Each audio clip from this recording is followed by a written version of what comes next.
Mais j'ai ingurgité tout ce qui me passait par la main. En fait, j'étais là en mode je veux ingurgiter du savoir, je veux essayer de trouver en fait ce qui me rendra heureuse et tout ça. Et en fait, à un moment, mais c'est tellement simple en fait. Déjà, le fait de pouvoir se regarder dans un miroir le matin et d'être juste contente de ça et d'avoir envie de danser. Ça, c'est quelque chose, ça c'est de l'euphorie de genre, mais c'est quelque chose de précieux. Et c'est contre nature. Hein. Gardez la tête haute, vous n'avez rien à vous reprocher. La colère de Dieu va s'abattre sur la France. Rien à vous reprocher. J'essaierai de trouver des personnes pour une guérison. Rien à vous reprocher. Mesdames, messieurs et tout ce qu'il y a entre les deux, bonjour, quel plaisir de vous retrouver pour ce tout nouvel épisode de Curiosité. Curiosité, c'est l'émission curieuse qui s'intéresse au parcours des LGBTQIA+. Je vous rappelle bien sûr que cette émission est disponible en podcast sur toutes les plateformes de streaming, mais également en vidéo sur YouTube. Et le meilleur moyen de me soutenir et de soutenir l'émission, c'est de lâcher des petits likes, des commentaires, de s'abonner, de partager, des étoiles sur les applications de streaming, Spotify, etc.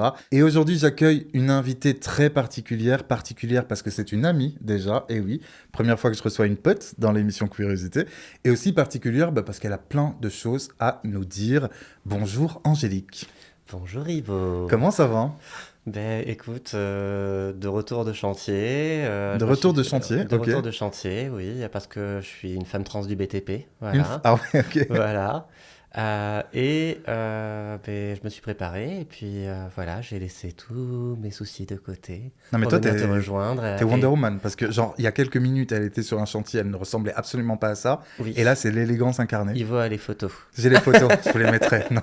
Est-ce que tu peux te présenter en quelques mots ce que tu veux dire de toi ? Ces quelques mots, je dirais un petit papillon qui est sorti d'un cocon. Ok, c'est beau. Qui aime autant les mots du poète que ceux du savant. Voilà. Ok, donc tu es à la jonction entre l'art et la science. Oui, et tout ce qui est technique, en fait. Moi, ce que j'aime justement dans ma vie, c'est essayer d'être complète et d'être en cohérence avec moi-même. De pas se laisser aller à essayer d'avoir plusieurs façons d'être selon les personnes avec qui tu es, mais essayer juste d'exister et de s'aimer soi-même, que je m'aime moi-même et que j'aille de l'avant pour toujours faire ce dont j'ai envie et tout ce qui est en cohérence avec mes valeurs et l'amour de mes amis et de ma famille. Mais c'est génial parce que tu parles d'amour et c'est exactement pour ça que Curiosité existe. Le mec ramène tout à lui tout le temps. Ça, c'est les influenceurs, tu sais, ils sont comme ça. Non, mais pour dire qu'effectivement, cette émission, c'est l'idée de parler d'amour de soi, d'amour des autres, et puis aussi d'essayer de faire en sorte que les gens, si pas nous aiment, au moins nous comprennent.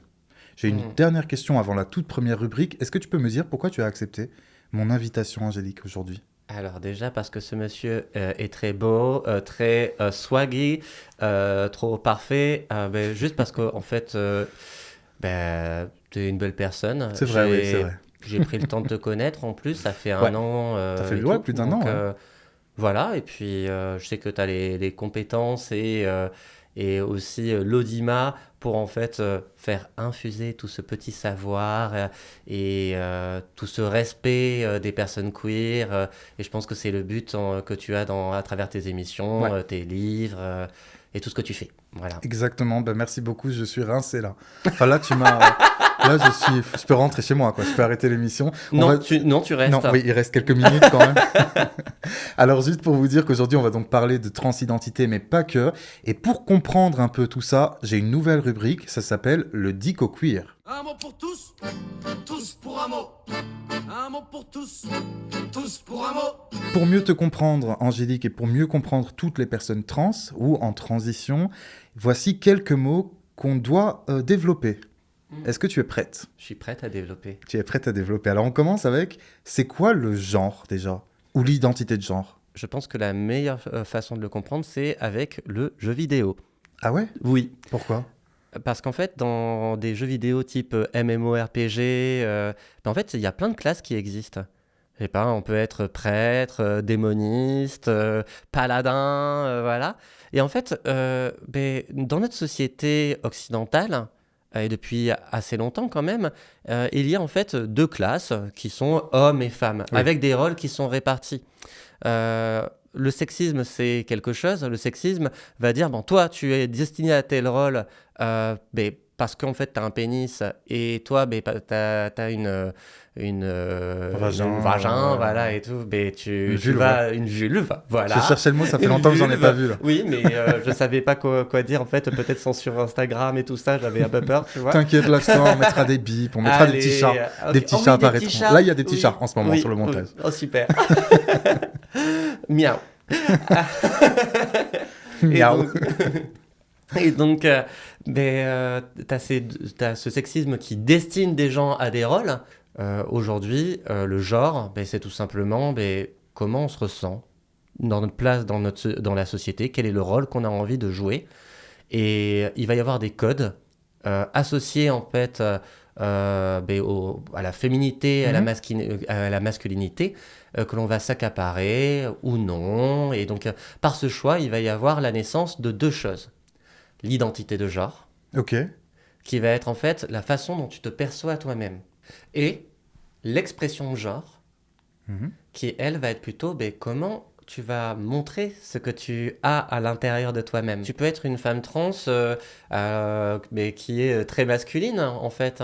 Et d'ailleurs, exactement comme dans le vocabulaire lesbien, on parlera de transbutch. Voilà, Oui. en fait, voilà. Mais oui, j'en connais des transbutch. Ça me rappelle Barbara Bush, Mais oui. que j'ai sur ma petite fiche. Elle est où Barbara? Elle est là, hein, Ah qui oui. est une personne que j'aime beaucoup. Je la connais pas personnellement, mais Mm. j'aime beaucoup ce qu'elle fait.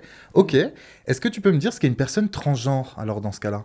Alors, une personne transgenre, c'est une personne qui, à un moment donné dans sa vie, remet en question ce rôle, et pas en fait au niveau classiste, mais au niveau, voilà, plutôt comment dire, du genre entre féminité et masculinité.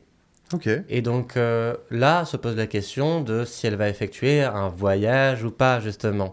Dès lors qu'en fait tu remets en question D'accord. ton identité de genre et que du coup tu oses un petit peu t'affirmer, essayer de prendre en fait des libertés avec le genre qui t'est affilié à la naissance, à ce moment-là, pour moi, tu es une personne transgenre. Ensuite, voilà, il y a des différences entre effectuer une transition médicale, Mhm. une transformation physique. On va en parler de tout ça. On va parler du Voilà. fait de savoir si on est vraiment considéré comme une personne trans à partir du moment où on ne fait pas toutes les opérations chirurgicales. Mais on va en reparler plus tard, ouais. Il y a la transition psychologique qui va être intérieure et une remise en question, un doute qui persiste. Et il va y avoir une transition corporelle, Mhm. et il va y avoir une transition sociale aussi. On n'est pas obligé de faire les 3 pour en fait être une personne transgenre. Déjà, le fait de juste faire l'un des 3, c'est déjà beaucoup dans cette société avec des rôles très figés.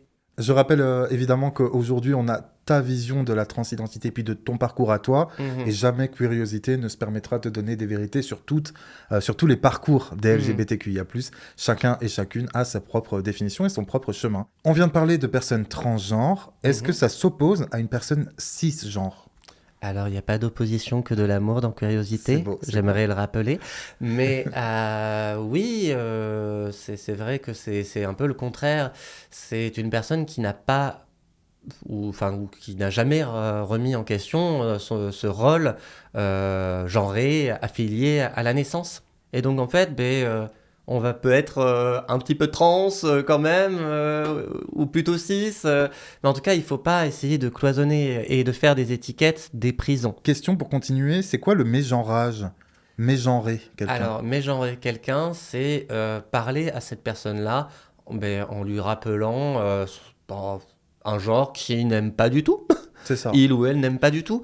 Je sais pas, par exemple, si je croise quelqu'un en fait qui me dit non, t'es pas une femme, t'es un homme, ouais, mais là en fait clairement, enfin, il y a 2 réactions, soit en fait envie de tarter, soit en fait envie de dire je m'en fous de toi, enfin dégage. Mais en tout cas, il va y avoir de l'agressivité, ou alors dans des périodes où je vais pas bien, je vais être là en mode genre je vais pas être... Enfin, ça va me porter une anxiété. Et en fait, à cette anxiété, on peut y répondre de différentes manières.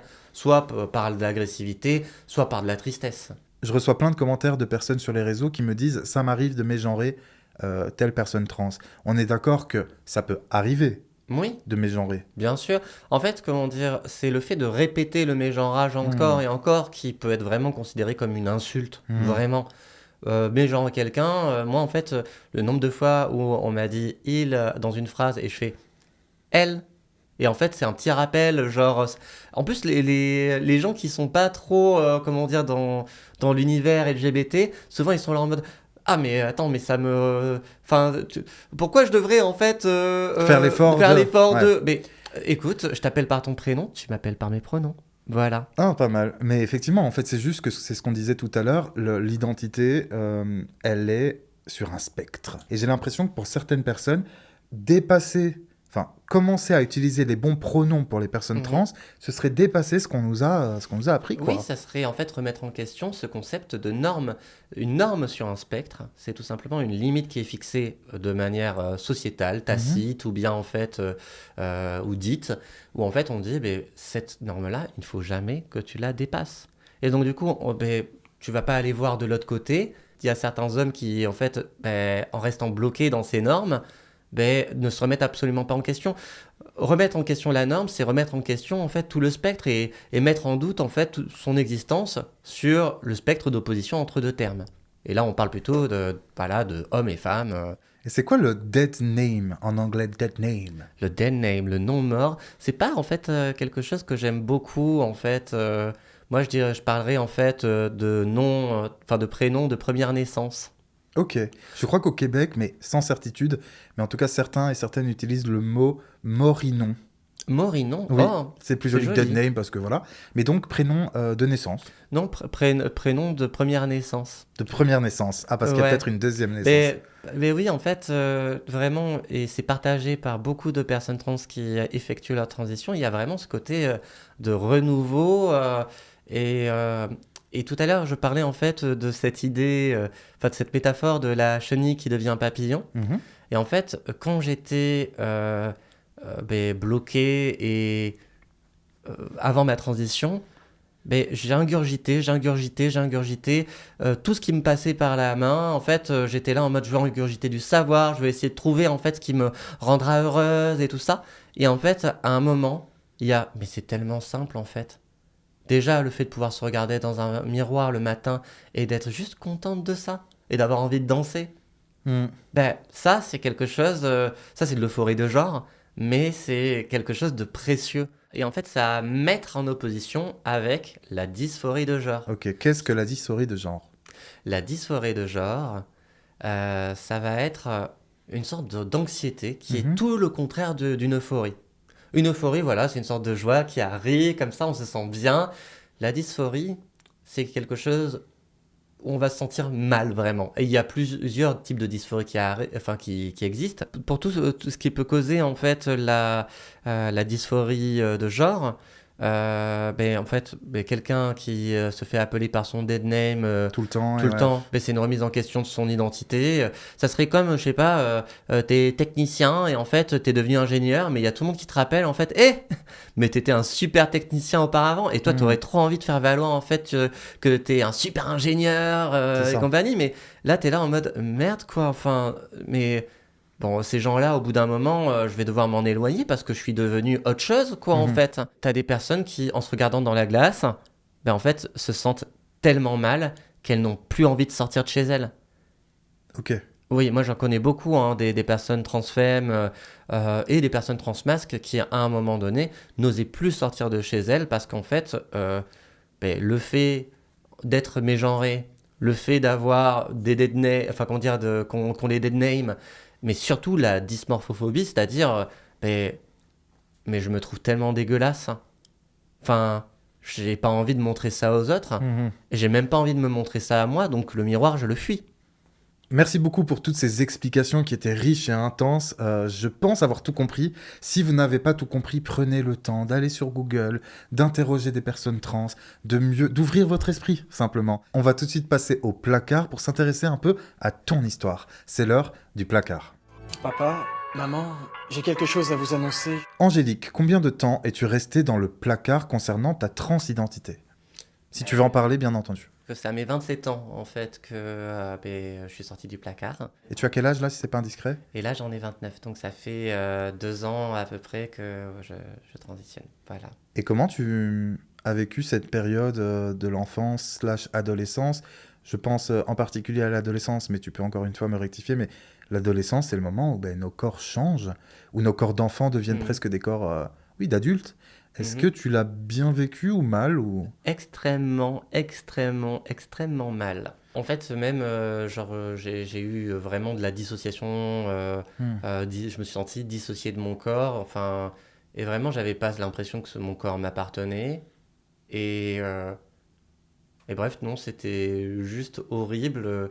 J'avais pas envie d'aller voir d'autres personnes. Enfin, je me suis vraiment, recroquevillé sur moi-même.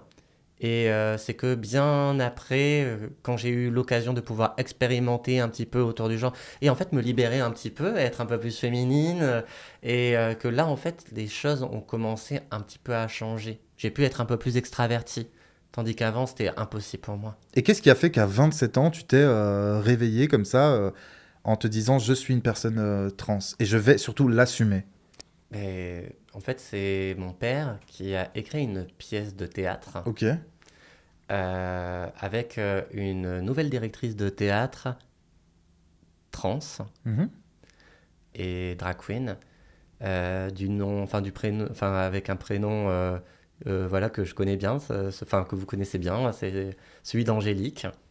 Et en fait, à ce moment-là, j'étais en train de rechercher du travail dans le bâtiment. Ok. Et mon père m'a dit, bon, là, en fait, au niveau de comment tu t'habilles, parce que j'étais tout le temps en costard auparavant, ça me permettait, c'était un peu ma coquille, en fait, pour me protéger, d'être là très bien sapé tout le temps. Donc l'expression de genre masculine. Ouais, expression de genre masculine, mais en fait, j'étais toujours vraiment tiré quatre épingles, voilà. Et en fait, il m'a donné des affaires, comment dire, un peu plus genre technicien du bâtiment, quoi. Enfin voilà, petite doudoune, t-shirt et compagnie. Et il m'a dit, voilà, maintenant, tu vas pouvoir trouver du boulot comme ça. Et je lui disais, mais papa, c'est pas possible. Enfin, je me sens extrêmement mal. Et il m'a donné comme conseil de me couper les cheveux, comme ça irait mieux. Comme ça, en fait, là, je serais encore plus, bien un mec du BTP, tout ça. Je lui ai dit, c'est impossible. T'avais déjà les cheveux longs? J'avais les cheveux mi-longs, il m'arrivait à peu près vers là. Ok. Et je lui ai dit, mais papa, j'ai toujours voulu les cheveux longs. Toujours. Et à chaque fois, c'est vous qui me disiez, ouais, il faut les couper, il faut les couper, il faut les couper. Et au bout d'un certain moment, je disais, ok, il faut les couper. Mais pourquoi tu te sentais mal avec ces vêtements-là de technicien? Parce que ça me ressemblait pas du tout. Ça me ressemblait pas du tout. Là, aujourd'hui, comment dire, je peux me faire belle, je me sens bien, mais on va dire que le costard, par exemple, c'est quelque chose que je garde un petit peu sur moi quand même. C'est très Mais en fait, quelque chose d'un petit peu non-binaire. Enfin, j'ai beaucoup vu sur pas mal de lesbiennes aussi, qui partent merveilleusement bien le costard. En fait, c'est assez androgyne aujourd'hui. C'est assez effectivement. androgyne, Ouais. voilà. Et donc, c'est ça qui me plaisait bien dans ça. Et puis aussi, voilà, essayer d'avoir cette respectabilité sociétale qu'aujourd'hui je recherche plus trop. Je recherche plutôt l'amour de moi. Et Voilà. donc, c'est grâce à cette femme, Angélique, que Oui. tu as trouvé ton prénom et que tu as oui. décidé, que tu es parvenu Mhm. à faire ton coming out, en fait. Je voyais totalement. Et en fait, j'ai fini d'écrire la pièce de théâtre avec mon père par la suite. Et voilà, en fait, j'ai choisi le prénom d'Angélique parce que c'était mon père qui avait choisi en fait mon prénom de première naissance. Mhm. Et j'avais envie que mon père participe un petit peu dans le choix de mon prénom de seconde naissance. Et j'aimais beaucoup Angélique. Et en plus, voilà, que ce soit un personnage qu'a écrit mon père, là j'étais là en mode waouh, attends, Waouh. mais c'est le crossover des réalités, Grave. tout ça. Là, on est dans le métavers. Allez, oui. Et justement, tu parles de ton père. Ton père, il l'a pris comment, ton coming out trans? Et ta famille en général? Mon père, plutôt bien au début. Et puis après, en fait, quand il a vu tout ce que ça a impliqué, en fait, il y a eu des moments où je sentais qu'il était un petit peu genre en mode ah mais comment elle va faire quoi en fait. Et du côté de ma mère, ça a été beaucoup plus difficile au début. Ok.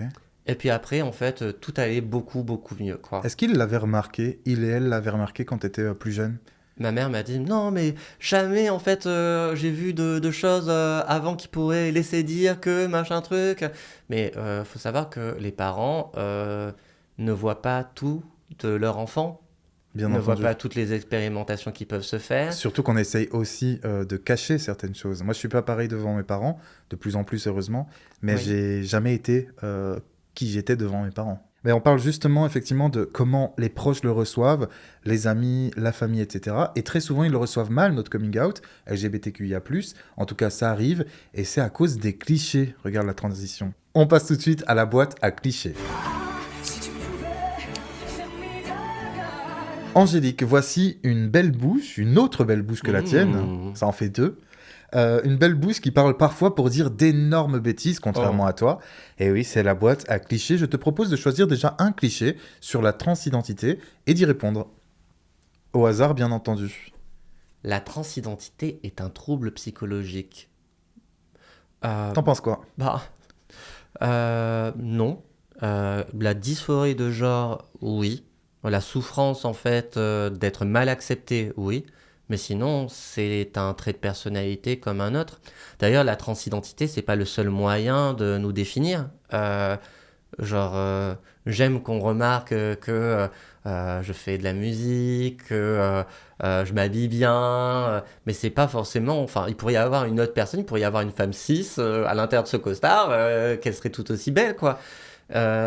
Donc en fait, c'est juste une partie de notre identité. J'ai l'impression qu'on résume voilà. beaucoup les LGBTQIA+, à leur identité, à leur orientation sexuelle ou identité de genre, et Ouais. ou identité de genre. Et ce que je te disais l'autre fois dans le bar, c'est que moi, si je devais me définir, je me définirais pas du tout en premier comme un homme cis, mais comme un homme. Je me définirais pas non plus en premier comme un mec bisexuel. Je pense que je commencerais par dire créatif, d'origine portugaise, parce que mon pays natal me manque, d'une famille pauvre. Enfin, il y a plein de choses qui passeraient avant ce truc de mec, quoi. Et je sais pas pourquoi on se définit toujours à partir de ça. Ivo, est-ce que être un homme est un trouble psychologique? Franchement, parfois je me demande quand même. Hein. Masculinité toxique. Eh oui, allez, Oh non, toi t'es pas toxique du tout. j'essaye d'être le moins possible. On est tous et toutes en déconstruction, mais on n'a jamais fini notre déconstruction. Alors, deuxième cliché. Alors, le deuxième cliché. Une femme trans n'est pas une vraie femme. Ah, une femme trans n'est pas une vraie femme, t'en penses quoi? Souvent, en fait, c'est affilié à une idée de biologie, machin truc. Mais comme j'expliquais tout à l'heure, on est sur des rôles sociaux, en fait. Comment on se place dans une société, c'est social. Ça n'a rien à faire, en fait, avec des vérités biologiques. Bien Si sûr. on veut parler de vérités biologiques, il y a des personnes femelles, mâles, intersexes. Ça va être un spectre aussi, au niveau de tout ce qui est sexuation de l'individu au niveau biologique. Mais femme trans, on est... C'est une femme. Voilà. Et d'ailleurs, femme trans, il y a femme. Et on Bah oui. commence par femme. Ouais. C'est une femme. Femme trans. trans. Exactement. Comme il y a des femmes cis. Exactement. Comme il y a des femmes bouclées, il y a des femmes blondes, il y a des femmes rousses. Tu vas toutes les faire. Ouais. Alors, On n'est pas sorti. Un troisième cliché, Angélique. Sinon, on n'est pas sorti de l'auberge. Alors, les femmes trans sont des hommes qui veulent s'introduire dans les espaces de femmes. j'ai entendu ça. Je l'ai mis parce que j'ai déjà lu ça même sur les réseaux, que les femmes, donc elles veulent, les femmes trans, Oui. veulent s'introduire là où il y aurait des femmes cisgenres. Bon. Crois-moi, je pense pas qu'une personne prendrait autant de risques pour faire ça. Bien sûr. Et puis les personnes qui sont malveillantes et qui font ce genre de choses, c'est juste des personnes, c'est des hommes, la plupart du temps, qui ont pas du tout les mêmes mentalités que nous. Bien sûr. Moi, ça me rend vraiment triste, en fait, ce genre de message. Mais voilà, de toute manière, on est dans une société qui se déconstruit. Dernier cliché. Dernier cliché. Allez. Enfin, Je crains le pire. toutes les femmes trans aiment les hommes et tous les hommes trans aiment les femmes. Ah, ça c'est intéressant. En vrai, c'est un cliché, évidemment, et c'est faux, mais c'est intéressant. Parce que toi, donc, tu m'as pas encore dit, t'es pas obligé, mais tu es donc lesbienne. Oui. Ok, parce que tu pourrais être aussi hétéro. Oui, Ou bi. ou bisexuel, Ou pan. enfin... En fait, l'identité, quoi. Ouais, voilà. Bah, en fait, d'ailleurs, c'est intéressant parce que il y a une étude qui a été menée sur la sexualité des femmes trans. Mhm. Et il y a 33% des femmes trans qui se définissent comme hétéros, 33% des femmes trans qui se définissent comme bisexuelles, et le reste lesbiennes, 33%.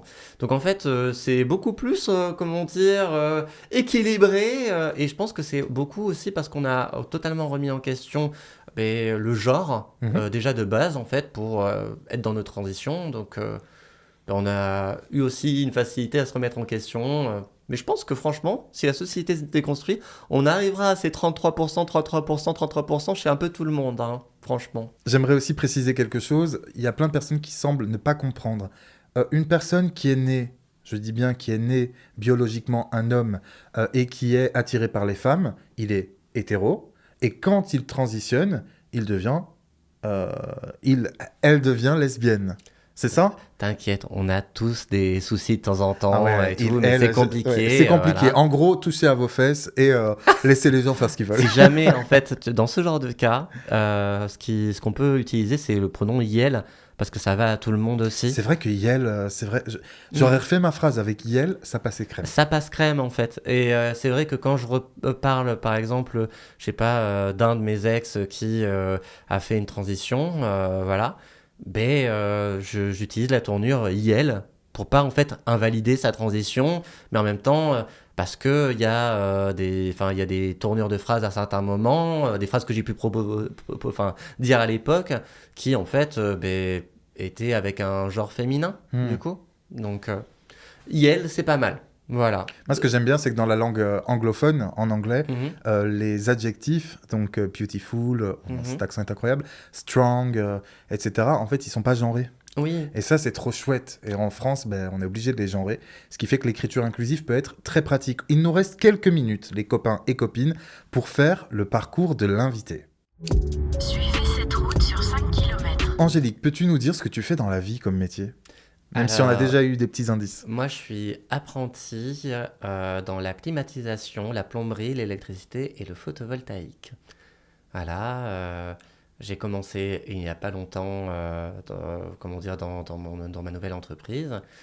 Et j'ai été orienté un peu par ma famille vers le milieu du BTP. Pour faire de moi un vrai mec, peut-être. Mais en fait, j'ai travaillé dans la restauration avant ma transition et un petit peu aussi au début. Et j'ai vu très rapidement que dans ce que je faisais dans la restauration, je faisais de la restauration haut de gamme. En fait, je ne passais plus auprès de la clientèle. Tu ne passais plus ? Oui, je ne passais plus. On me l'a dit, et vu que j'étais en fait en indépendante, j'avais des contrats courts avec les traiteurs, avec des traiteurs de restauration. Voilà, je ne passais plus. Mais qu'est-ce que ça veut dire, je ne passais plus ? Je pense comprendre, mais... Ça veut dire qu'en fait, la clientèle UP, en fait, se mettait un peu trop tiltée sur ma personne et que j'ai été dégagé gentiment, en fait. Parce que tu étais trans. Oui, ensuite, il y a certains traiteurs qui m'ont gardé jusqu'au bout de la saison et c'est des petits cœurs. Voilà, je savais qu'il était temps pour moi de repartir dans autre chose. Et je voulais valoriser en fait les études que j'avais fait auparavant. Et ça te plaît le BTP ? Moi, ça me plaît bien. Ensuite, j'ai la chance d'être tombé sur une super équipe, une super entreprise. Mais bon, de temps en temps, là, j'avais fait un chantier il n'y a pas longtemps. Il y avait un monsieur petit, gros sur une échelle qui me lançait des regards un peu hagards. Puis en fait, à un moment donné, j'ai pris ma grosse voix. Et puis en fait, il a un petit peu bugué. Et puis il s'est demandé, je pense, est-ce que je suis devenu gay ? Je ne sais pas. Voilà, ah oui, parce qu'en fait, un peu zioté en mode oui, il me ziotait et tout. Et en fait, au bout d'un moment, je veux dire, ça me dérangeait un petit peu. En fait, je sais m'imposer et je sais un peu déranger les gens qui me dérangent, tu vois. En parlant de ça, on parle de drague, là, quelque part. C'est pas vraiment de la drague, mais en tout cas une attirance vers toi. Ouais. Est-ce que tu penses qu'il existe, et si oui, est-ce que tu l'as déjà vécu, une sorte de fétichisme des personnes trans? Alors, j'ai la chance, je dirais, en fait, d'être lesbienne parmi les autres femmes trans qui subissent énormément de fétichisme, surtout de la part des hommes. Alors, c'est bizarre, moi j'ai subi un petit peu des agressions sexuelles de la part plus de femmes au début de ma transition, puis ensuite plus d'hommes vers le cap d'aujourd'hui. En fait, dès que j'ai eu en fait un peu de poitrine et tout ça, ben là en fait tout de suite les hommes, ils sont venus à l'attaque. Mais en fait avant, c'était plus en fait des daronnes de 40 ans qui étaient là en mode oh c'est des vrais et tout parce que je portais des prothèses en fait.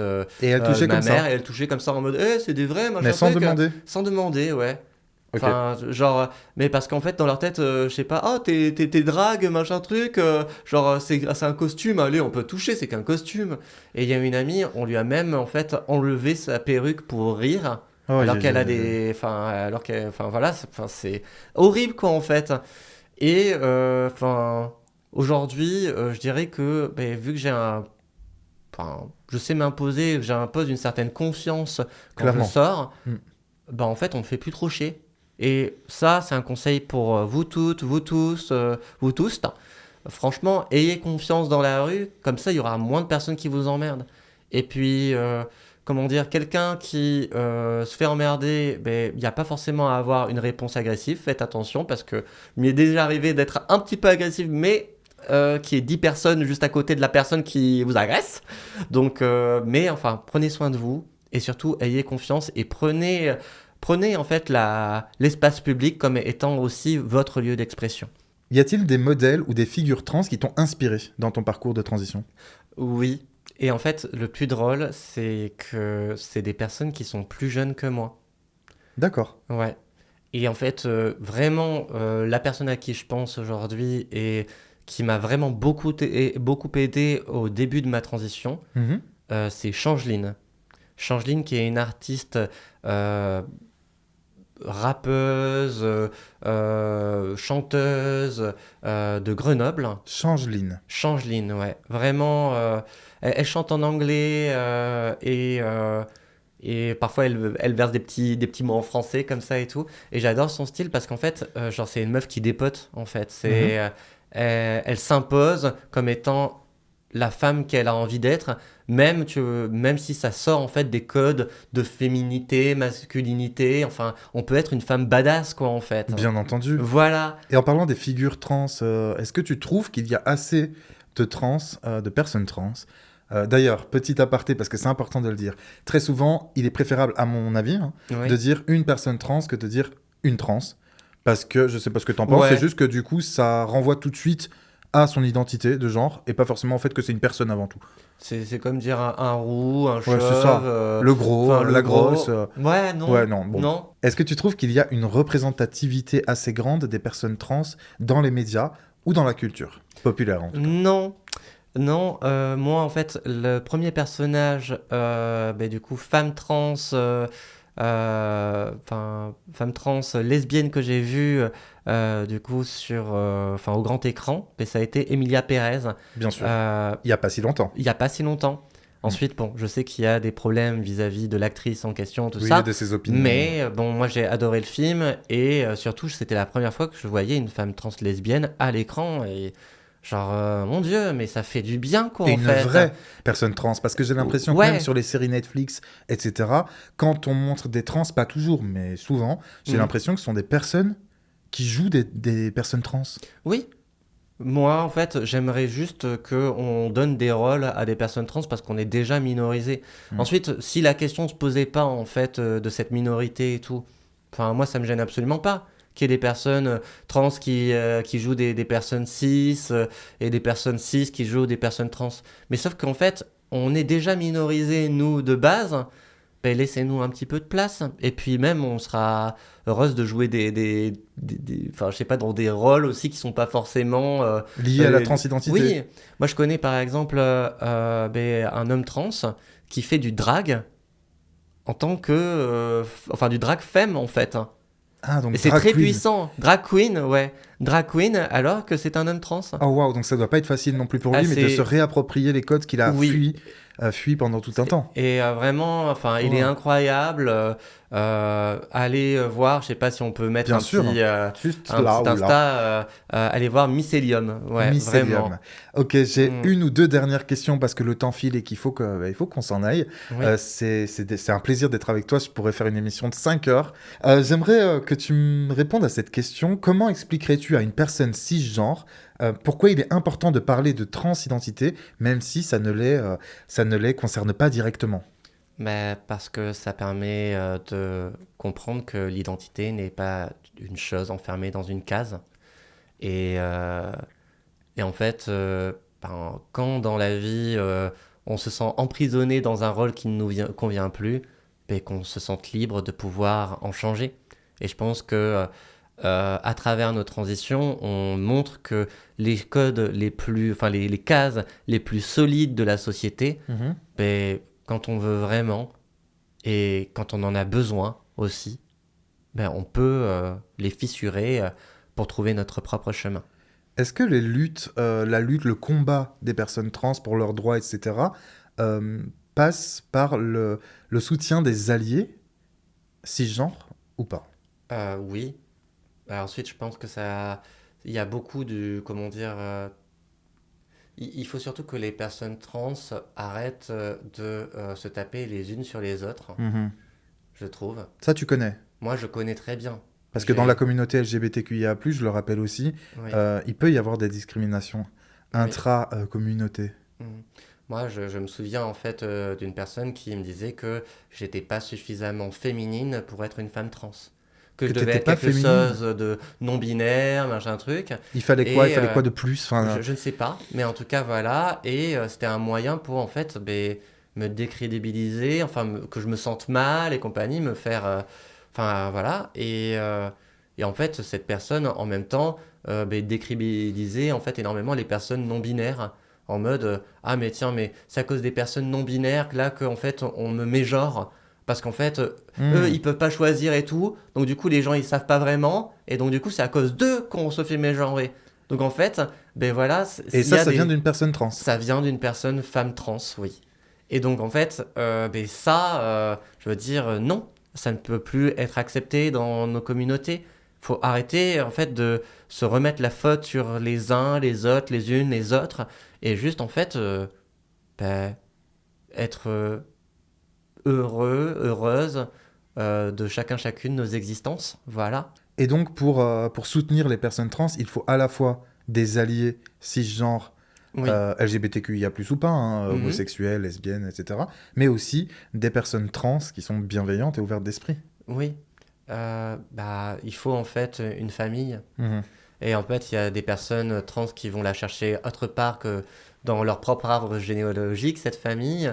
Mais une famille avant tout, parce que le début d'une transition, quand on n'est pas vraiment accompagné, peut être extrêmement difficile. Ben justement, tu Vraiment. parles du début de la transition. J'ai une toute dernière question pour toi, Angélique, aujourd'hui. Ma dernière question est: quel conseil donnerais-tu à une personne transgenre qui est au début de sa transition ou qui découvre sa transidentité? Tu t'apprêtes à t'aimer toi-même et à faire le plus beau des voyages à la rencontre de ton cœur, de ton humanité et peut-être aussi d'un corps qui te ressemblera encore plus. Peut-être que tu subiras des moqueries, mais sache que toi, tu avances dans ta vie. Les personnes qui te montrent du doigt, elles restent statiques. Waouh, ok, alors là, heureusement que c'était la dernière question parce que j'ai plus rien à dire. Tu m'as cloué le bec tellement c'était beau et fort. Donc, très bon conseil. Moi, je te remercie infiniment, Angélique, d'être venue aujourd'hui. Vraiment, merci infiniment. J'espère que ça t'a plu. Oui. Voilà, on se reverra. De toute façon, on va aller boire des coups, sans doute. Et moi, je vous souhaite à tous d'ouvrir un peu votre esprit, car je le rappelle, l'ouverture d'esprit n'est pas une fracture du crâne. Et le spectre du genre, en fait, je sais qu'on approche d'Halloween, mais ce n'est pas un fantôme qui doit faire peur. Voilà. Exactement, le spectre. Bien essayé. C'était pas mal. Voilà. Merci Angélique et à très vite pour un nouvel épisode de Curiosité. Gardez la tête haute, vous n'avez rien à vous reprocher. La colère de Dieu va s'abattre sur la France. Rien à vous reprocher. J'essaierai de trouver des personnes pour une guérison. Rien à vous reprocher.